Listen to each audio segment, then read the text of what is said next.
안녕하세요. 오늘 12월 24일 크리스마스 이브 날이네요. 오늘 또 금요일을 맞이해서 함께 하나님께 예배하고 또 주의 말씀을 통해서 은혜 받는 시간 갖도록 하겠습니다. 오늘 본문 말씀은 마가복음 8장 22절부터 26절까지입니다. 제가 읽겠습니다. 벳세다의 이름에 사람들이 소경 하나를 데리고 예수께 나와 손 대시기를 구하거늘 예수께서 소경의 손을 붙드시고 마을 밖으로 데리고 나가사 눈에 침을 뱉으시며 그에게 안수하시고 무엇이 보이느냐 물으시니 우러러보며 가로되 사람들이 보이나이다. 나무 같은 것들에 걸어가는 것을 보나이다 하거늘 이에 그 눈에 다시 안수하심에 저가 주목하여 보더니 나와서 만물을 밝히 보는지라. 예수께서 그 사람을 집으로 보내시며 가라사대 마을에도 들어가지 말라 하시니라. 아멘. 예수님께서 이런 많은 이적을 베푸신 것은 굉장히 많이 있죠. 오늘도 이제 그 예수님께서 행하신 이적 중에 하나, 그 한 사건을 기록을 하고 있는데, 벳세다에 이르렀을 때 사람들이 맹인 한 사람을 예수님께 데리고 왔어요. 그리고 그를 고쳐달라고 간청했습니다. 여기 본문 말씀에 예수께 나와 손 대시기를 구하거늘 했는데, 이 구한다는 그 단어는 파라칼레오라는 그런 그 히라보가 쓰여집니다. 근데 이 파라칼레오, 또 파라클레토스라는 그런 단어는 또 이제 명사로 이어져서 성령님을 또 비유할 때 그렇게 쓰기도 합니다. 그러니까 이 파라칼레오라는 것은 이 파라라고 하는 단어하고 칼레오라는 그 단어가 이제 합성된 것이거든요. 가까이서 부르다라는 그런 뜻이 있습니다. 가까이서 부른다. 그러면 여기 예수께 나와 손 대시기를 구했다는 것은 이 파라칼레오라는 것은 주님께서 이제 가까이서 불러주시기를 원했던 거예요. 가까이 오셔서 그의 소원을 들어주시고 그의 또 문제를 해결해 주기를 간절히 바라는 그런 얘기고, 이제 구한다는 것은 이제 부탁하다 또는 구하다, 기도하다, 또 위로하다 이런 여러 가지 뜻이 있습니다. 이 맹인이 아마 그동안 여러 가지로 많이 삶의 불편함이 있었겠죠. 또 삶의 질도 떨어지고 이렇게 인생을 살아왔는데 예수님께 나와 이제 손 대시기를 구했어요. 근데 예수님께서 소경의 손을 붙드시고 마을 밖으로 데리고 나가셨어요. 이제 그 뒤에 여기서 마을 밖으로 데리고 나가셨다는 그런 말씀하고 26절에 있는 말씀 보면 뭐라고 하냐면 예수님께서 그 사람을 집으로 보내시며 가라사대 마을에도 들어가지 말라 이렇게 말씀하셨습니다. 집으로 이제 가라고 하시면서 마을에는 들어가지 말라고 한 이 말씀을 보면은 그 많은 사람들 속에 섞이지 말라 이렇게 말씀하셨겠죠. 그래서 예수님께서 그를 그 소경의 손을 붙드시고 마을 밖으로 데리고 나가신 거예요. 마을 밖으로 데리고 나가셔서 그를 고쳐주시고 그게 집으로는 가되 마을로는 가지 말라 이 말씀하셨어요. 오늘은 이제 그에 대해서 여기서 예수님께서 이런 이적을 행하신 것은 우리가 얼마든지 이것은 당연한 것이고요. 또 예수님께서 숱한 이런 이적을 우리 성경에 기록된 거 말고도 굉장한 큰 일을 하셨는데 예수님께서는 그 모든 것을 하실 수 있잖아요. 그러니까 예수님께서는 그 일을 충분히 하실 수 있는 가운데 있고, 그러면 이 속에서 또 다른 사건 하나를 보자는 것이죠. 왜 예수님께서는 이 사람을 고치려고 할 때 이 사람을 마을 밖으로 데리고 가셨는가? 또 집으로는 가라고 하셨지만 그 마을, 그 많은 사람들 그 사이에는 다니지 말라고 하셨을까? 어찌 보면 좀 마음이 아픈 일이에요.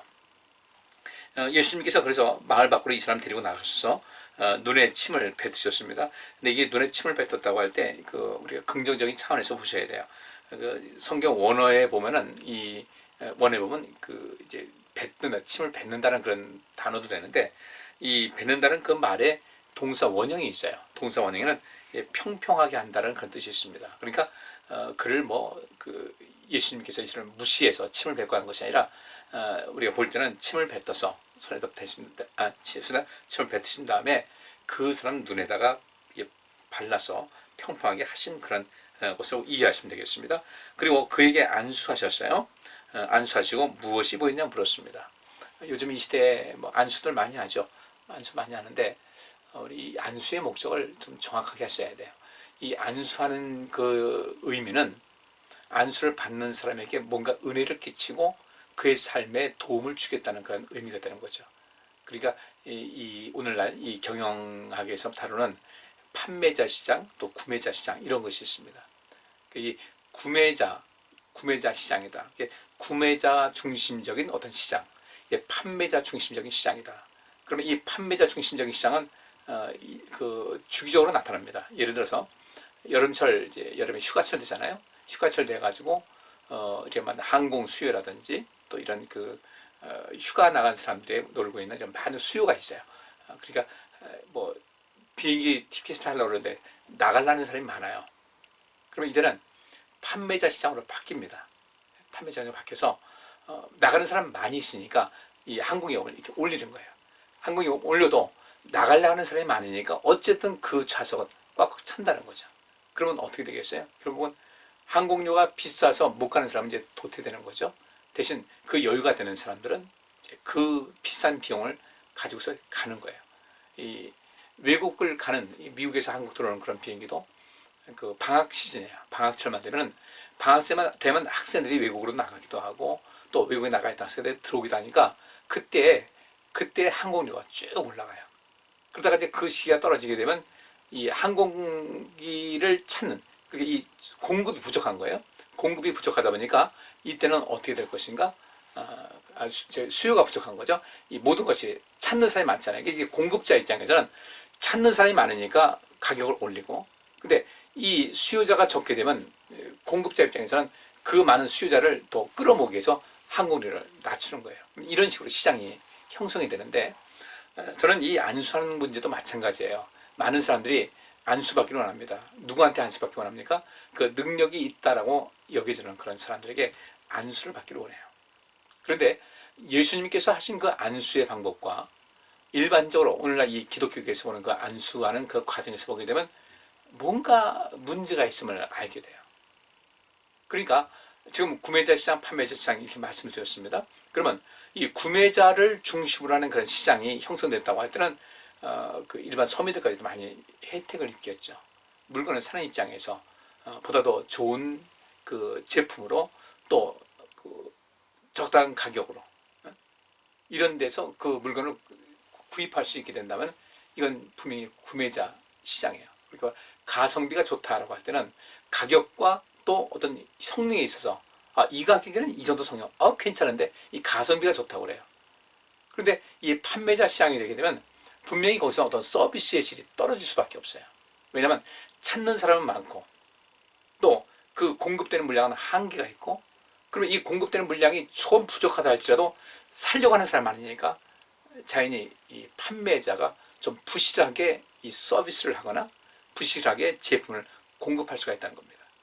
그러면 지금 분명히 특별히 이 성경에서 말하고 있는 안수라는 것은 병들어서 고통받는다든지 어떤 약한 부분이 있어서 어떤 장애가 있어서 어떤 도움이 필요해서 하나님의 도우심을 간절히 바라는 건데, 이 안수하는 이 안수자는요, 그 힘이 예수님은 다릅니다. 하나님의 아들이시니까 다른데 그 힘이 안수에서 누군가의 병을 고쳐주고 누군가의 삶의 문제를 해결하는 이런 모든 과정 속에서 하나님의 능력의 전달자, 하나의 통로에 불과하다는 거예요.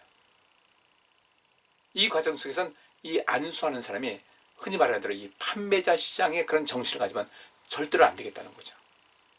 구매자 시장, 이 소비자 시장이에요. 소비자에게 뭔가 정말 그 가성비 좋은, 가격도 아주 적당하고 또 성능도 만족하고 이런 그 마음을 가지면서 할 수 있어야 되겠다. 바꿔 말하면 이 안수하는 사람은 철저하게 환자 또는 어떤 장애인 또는 어떤 어려움을 갖고 나와서 하나님의 도우심을 간절히 바라면서 그 안수하는 사람을 통해서 어떤 능력을 힘입고자 할 때 이 안수하는 사람은 철저하게 자기 자신의 생각과 자기 자신의 이익에는 거기서 물러날 수가 있어야 돼요. 그리고 철저하게 안수받는 사람의 입장에서 그들과 공감하고, 그죠? 공감 능력이 뛰어나야 돼요. 그들의 아픔을 알아야 돼요. 한 예로 예수님께서 변화산상에서 내려오셨는데 어떤 한 아버지가, 아이를 둔 아버지가 와서 제자들에게 내 아이가 이렇게 시도 때도 없이 불로 물어 뛰어들어가지고 몸이 상하고 너무 고통당한다. 너무 그 아버지 입장에서는 너무 안타깝고 마음이 아파서 이 아이를, 자기 아들을 고쳐달라고 예수님의 제자에게 데리고 왔는데 예수님 제자들은 그걸 고치지 못했어요. 예수님께서 크게 책망하시죠. 이 폐역한 세대의 사람들아, 내가 언제까지 너희와 함께 있어야 되겠냐, 이 말씀하시면서 그 아이를 고쳐주십니다. 이때 그 아버지는 할 수 있거든 내 아들을 고쳐주옵소서. 왜냐하면 제자들이 못했으니까. 이때 예수님께서 뭐라고 하셨어요? 할 수 있거든이 무슨 말이냐? 믿는 자에겐 능치 못함이 없다라고 말씀하셨어요. 그럼 결국 이 안수하는 입장에서 예수님의 경우와는 다릅니다. 우리가 일반적으로 같은 이 육신을 입고 있는 사람들이 어떤 능력자라고 할 때 그 사람이 안수할 때는 안수자의 믿음도 필요하고 안수를 받는 사람의 믿음도 필요하다는 거예요. 이 두 가지가 다 필요하고 어떤 때는 그 안수자의 그 능력만 가지고도 어떤 일을 해결하는 그런 경우도 있어요. 이건 그 뭐 여러 가지 경우의 수가 있으니까 그건 제가 여기서 말씀을 다루지 않기로 하고요. 그런 경우가 어떤 겁니까? 바로 귀신 들린 이 아이를 고치지 못한 이 제자들은 결국 그 환자의 입장을, 고통당하는 그 아이의 입장을 생각하지 않고 자기 자신의 그 어떤 능력을 좀 과시하고자 하는 이런 그 모습에 강했다 이겁니다. 왜냐하면 예수님께서 이제 그렇게 책망하시고 그 아이를 고쳐주셨어요.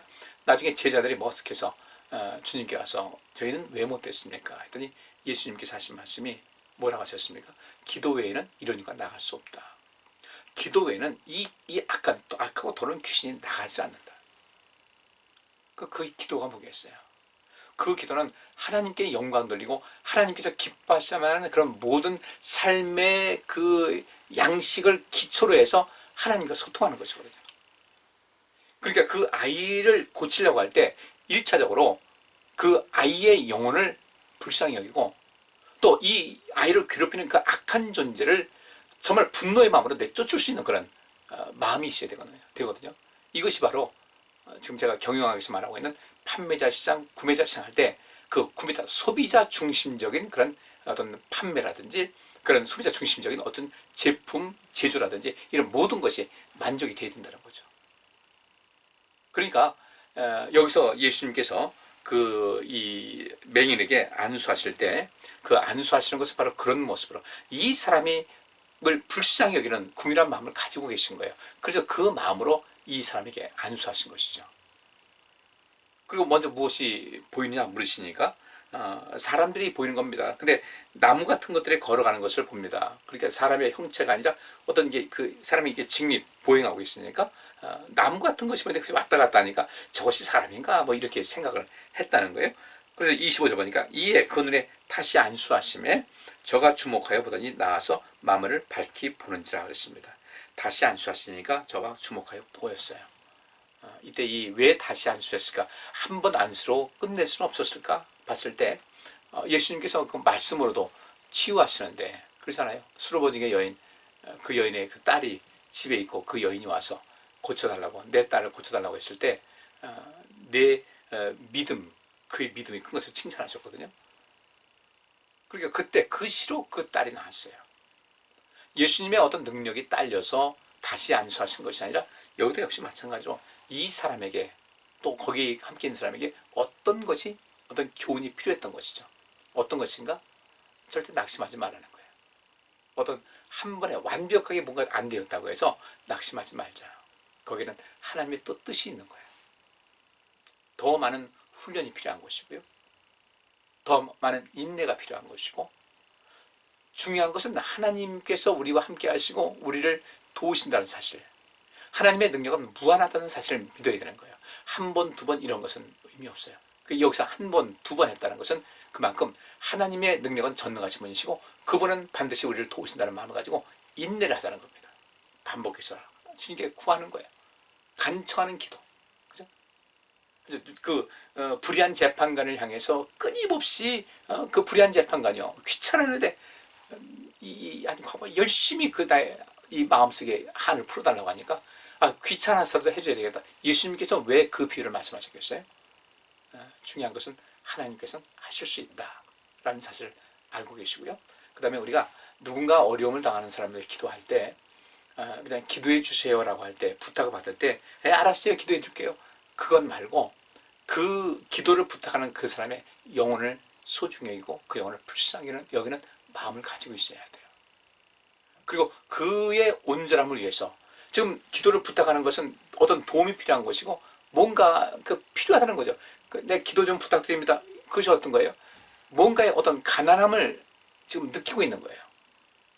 뭔가 결핍됨, 뭔가 부족함, 뭔가 채워줘야 될 어떤 상황이 있다 보니까 기도해 주세요. 그러면 어떻게 되겠어요?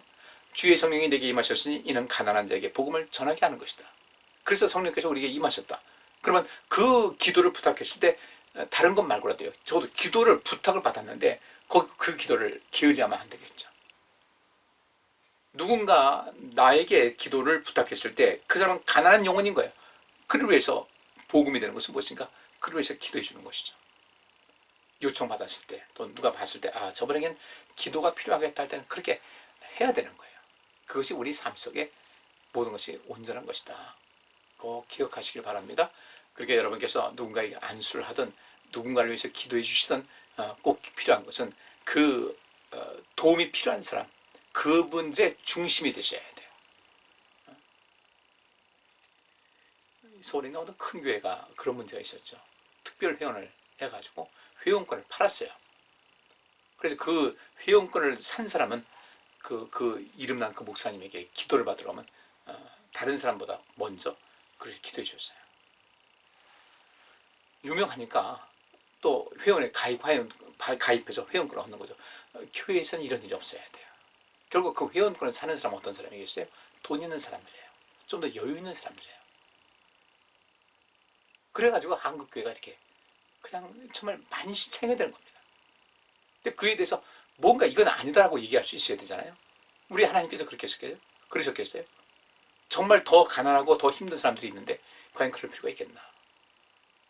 이런 일이 거기만 아니라 제가 여러 기도원도 다니고 보면 그런 데가 많이 있어요. 한간에 그 영역이 있어서 치유의 은사가 있다 이런 사람들은 신유 은사가 있다는 사람들은 그렇게들 이야기를 했어요.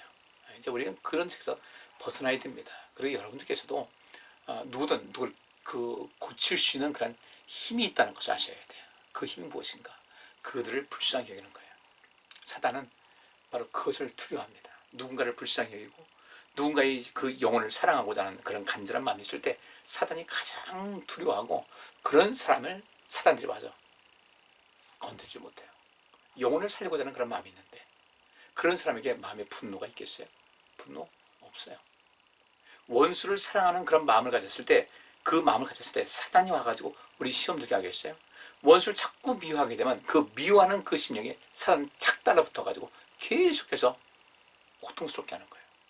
그러니까 예수님께서 원수를 사랑하라고 하신 것도 결국은 누구를 위한 것인가? 그 원수를 사랑하는 사람을 위해서 하신 거예요. 우리를 위해서 하신 것이지. 누구적으로 하고 내가 그 사람에서 기도하고 그 사람을 용서하고 그들을 사랑할 것인가? 그건 아닌 거예요. 좀 관심 좀 가지시기 바랍니다.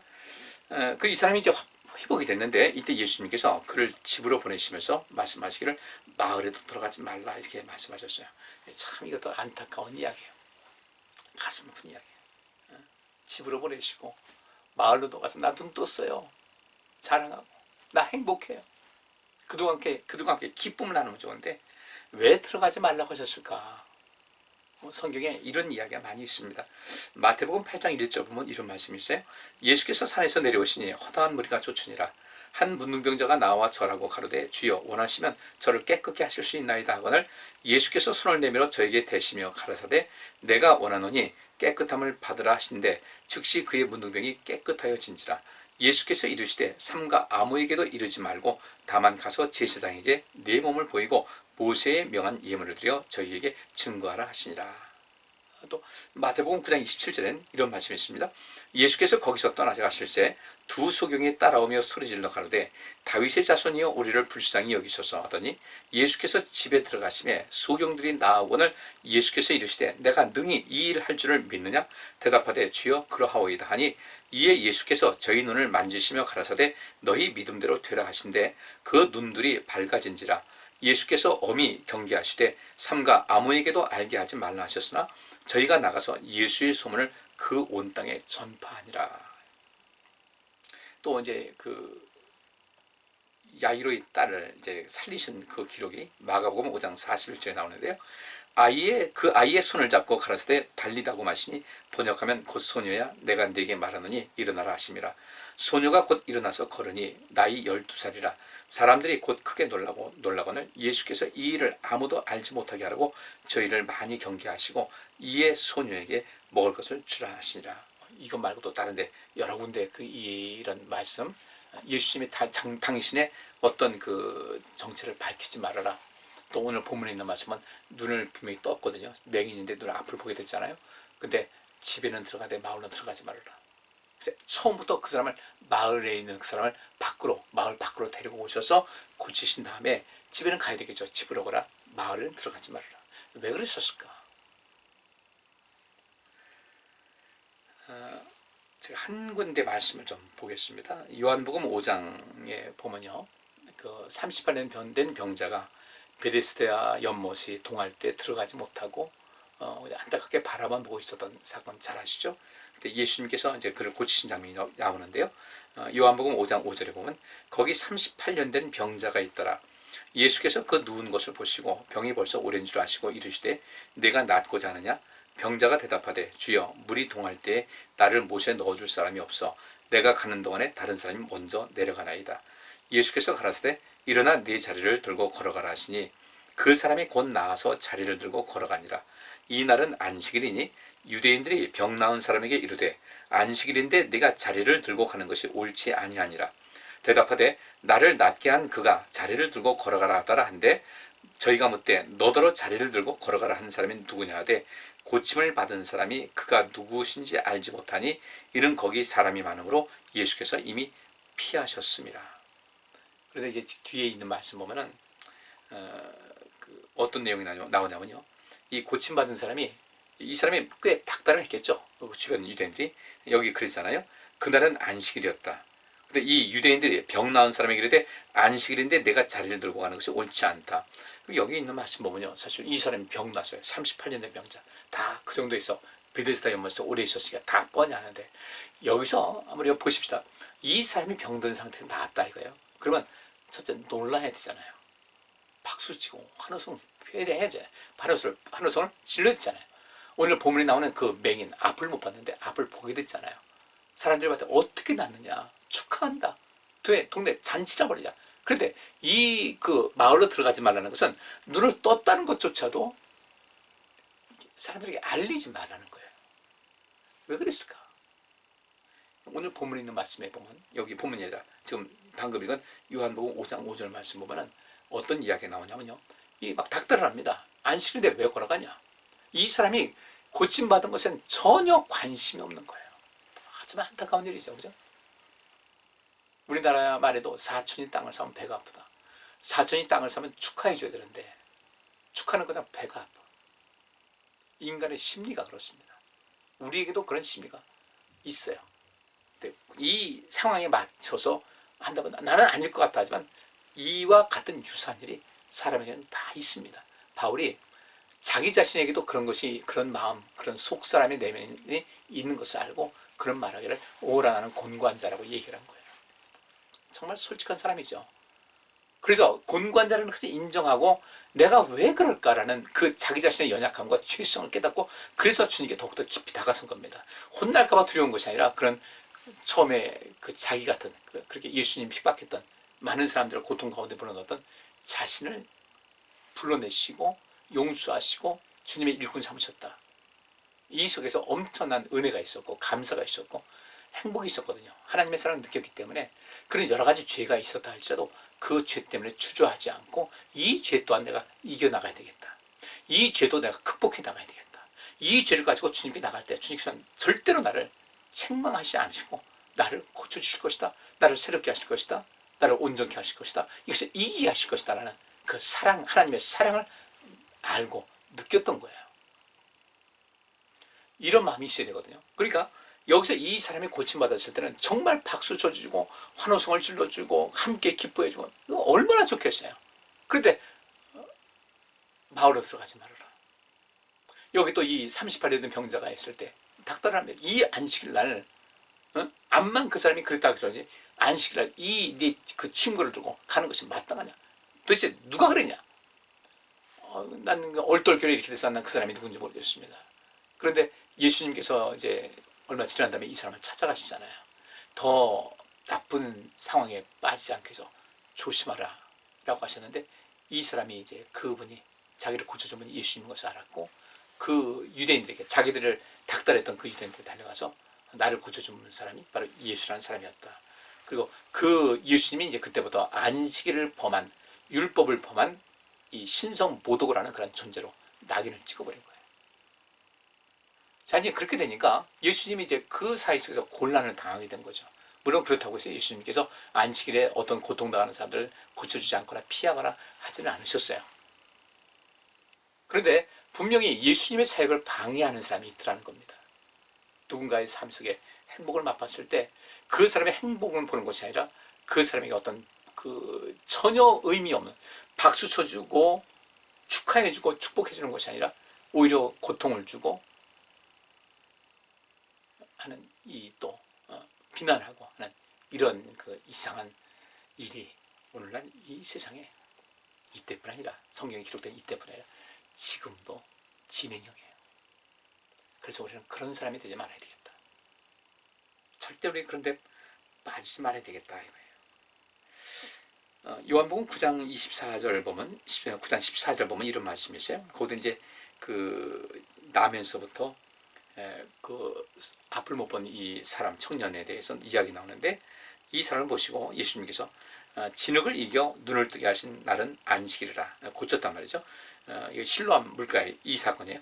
그러므로 바리새인들도 그 어떻게 보게 된 것을 물으니 가로되 그 사람이 진흙을 내 눈에 바르면 내가 씻고 보나이다 하니, 바리새인 중에 혹은 말하되 이 사람이 안식일을 지키지 아니하니 하나님께로서 온 자가 아니라 하며, 혹은 말하되 죄인으로서 어떻게 이런 표적을 행하겠느냐며 피차 쟁론이 됐어요. 어떤 사람은 이 사람은 안식일을 지키지 아니하니 하나님께로서 온 자가 아니다. 어떤 또 한 일부 그룹에서는 뭐라고 하냐면, 죄인, 그가 만약에 안식일을 범한 죄인이라고 한다면 그 안식일을 범한 죄인의 입장에서 어떻게 이런 표적을 행하겠느냐 하면서 피차 막 논쟁이 벌어졌어요. 이때 이 소경된 자에게 다시 묻습니다. 그 사람이 내 눈을 뜨게 하였으니 너는 그를 어떠한 사람이라 하느냐? 대답하되 선지자니이다 한데, 유대인들이 저가 소경으로 있다가 보게 된 것을 믿지 아니하고 그 부모를 불러 묻되 이는 너희 말에 소경으로 나타난 너희 아들이냐? 그러면 지금 어떻게 되어버리냐? 그 부모가 대답하여 가로되 이가 우리 아들인 것과 소경으로 나는 것을 아나이다. 그러나 지금 어떻게 되어보는지 또는 누가 그늘을 뜨게 하였는지 우리는 알지 못하나이다. 저에게 물어보시오. 저가 장성하시니 자기를 말하리이다. 그 부모가 이렇게 말한 것은 이미 유대인들이 누구든지 예수를 그리스도로 시인하는 자는 출교하기로 결의하였으므로 저희를 무서워함이로라. 그러니까 예수님께서 그 오늘 본문에도 나온 대로 집으로는 가되 마을로 들어가지 말라고 한 것은 왜 그랬겠어요? 누구를 위해서요? 두 가지 목적이 있어요. 첫째로 하나님의 은혜가 필요한 사람에게 은혜를 베푸셨어요. 기적을 베푸셔서 그의 삶의 문제를, 정말 중요한 문제를 해결해 주셨어요. 이 사람에게는 기쁨의 날인데, 이 일 때문에 예수님께서 그의 예수님의 손길이 갖고 예수님의 그 은혜를 힘입었기 때문에 예수님과 가까이 지낸다는 그 상황이 되어서 고통을 당하고, 여기 있는 말씀대로 남에서 소경된 자, 이 아이가 눈을 떴는데 그 부모는요 대놓고 얘기를 못하는 거예요. 왜냐하면 저를 예수를 그리스도로 시인하는 자는 출교하기로 결의하였으므로 저를 무서워했다. 굉장한 악을 행한 겁니다. 있을 수가 없는 거죠. 참 이런 상황이 참 딱한 거예요. 딱해요.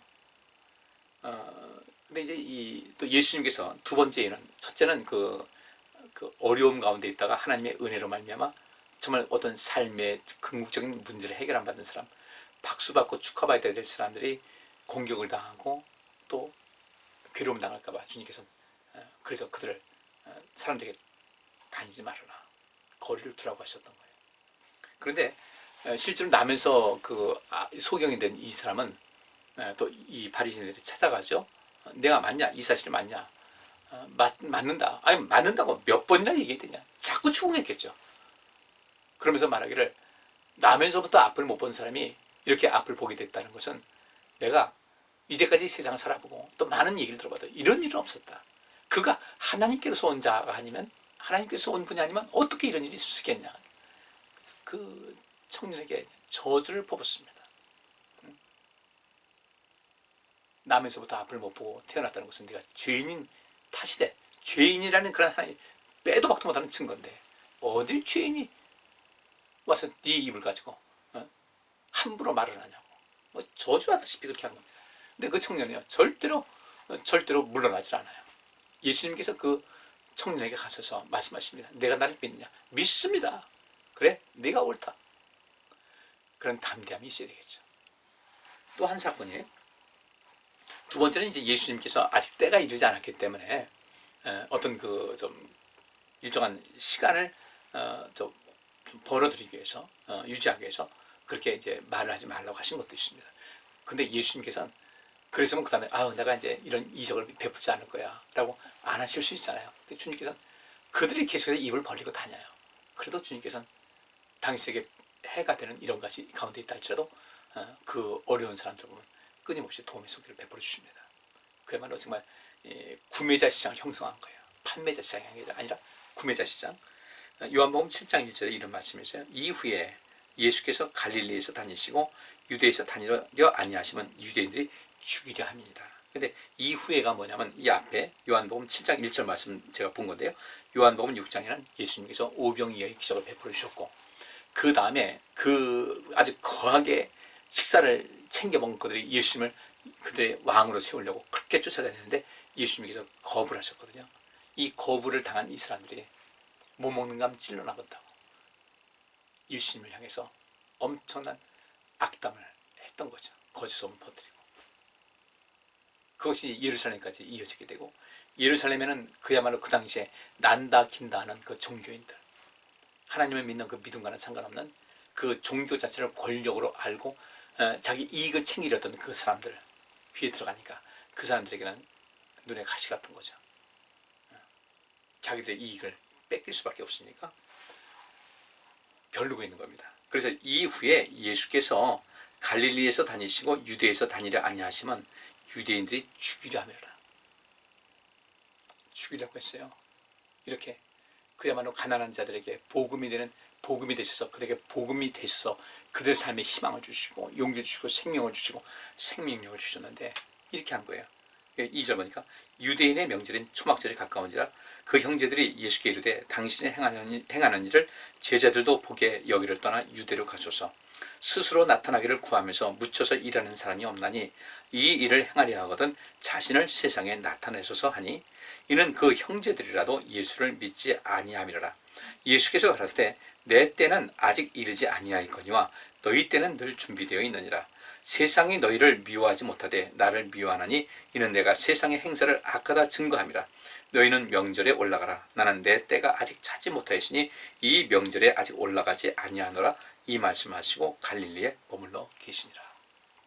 거기 가면 뭐 엄청난 일이 벌어지는 거죠.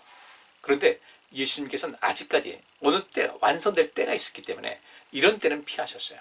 그러나 명절에 가서 사람들에게 다 보여가면서 이 말씀을 외친다.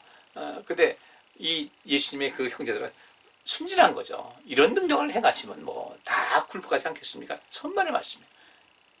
결국 그 이런 문제 때문에 예수님께서 십자가에 못 박혀 죽으셨잖아요. 그 시기심 때문에. 그 시기심 때문에 능력을 행하시고 사랑을 베푸신 예수님을 괴롭혔고 그 은혜를 입은 사람들을 학대하고요. 자, 우리 신앙생활 멋있게 하십시다. 원수를 사랑하는 그런 마음을 가지면요, 이런 일은 있을 수가 없어요. 우리 정말 멋있는 신앙인, 주님의 그 고충, 주님의 아픔, 안타까움 우리 마음에 새기셔서 우리 어떻게 신앙생활 할 것인가, 우리 주변의 약자들을 돌보고 정말 박수받은 사람에게 박수해주고 축하해주고 축복해주고 용기를 주고 하는 이런 인생. 나도 그래야 하나님의 은혜를 나도 받을 수가 있지 않겠습니까? 우리의 삶을 다시 한번 돌아보시고 여기 있는 이 바리새인들, 유대인들과 같은 그런 인간 중심적인, 그야말로 신앙생활 자체를 내 인간의 어떤 욕심이나 인간적인 생각으로 채우려고 하는 그런 거 하지 말고, 우리 예수님께서 이 땅에 오셔서 세상에 생명을 주기 위해서 오신 것 같이 우리도 역시 마찬가지로 이 세상에 생명을 주는 그런 삶을 힘있게 살아갈 수 있기를 주의 이름으로 축복합니다.